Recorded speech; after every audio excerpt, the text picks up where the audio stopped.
First time ko may kakissing scene. Siyempre, tatatak yun kasi first yun na experience for me. Kailangan ko to para mapalaya yung kuya ko at makapagbagong buhay kami! Ano yan? Pag di mo sa akin binalikan, mapipilitan akong barilin ka! Ang madami akong natutunan kay Fatima din.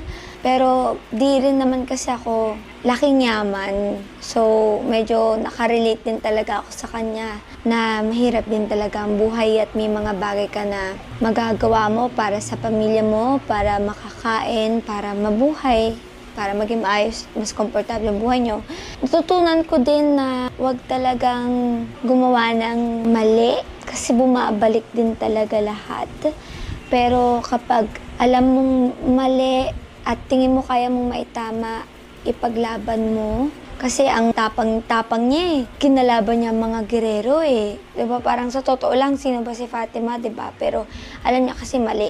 At gusto niyang ipaglaban sa mga tao ang katotohanan para hindi din mali yung taong iboto nila. Hindi ko makakalimutan yung eksena na nagsalita ako sa harapan ng maraming tao nung speech ko tungkol sa mga gerero. Di ko din makakalimutan yung eksena na yun yung pinaka-first time na nagsuot ako ng ganong revealing na damit sa teleserye at first time ko may kakissing scene. Siyempre, tatatak yun kasi first yun na experience for me. Nung tinutukan ko ng baril si Coco Martin at yung napakahabang parang habulan at iyakan nung bit-bit ako ni Miguelito. Tapos pinatay niya si David. Nanonood ng Batang Quiapo, manood lang sila ng manood. Ang dami pang mangyayari na hindi nila inaasahang mangyari. Enjoy the ride.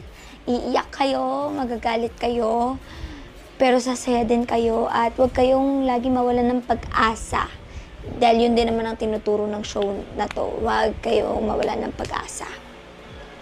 At Lord, gusto ko lang din magpasalamat sa inyo dahil hinayaan niyo ako maging parte ng proyekto na to. Ang dami ko pong natutunan. Gusto ko magpasalamat sa lahat ng tao na nandito, Lord.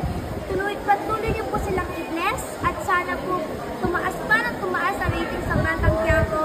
Fatima! Fatima! Fatima! Fatima! Fatima!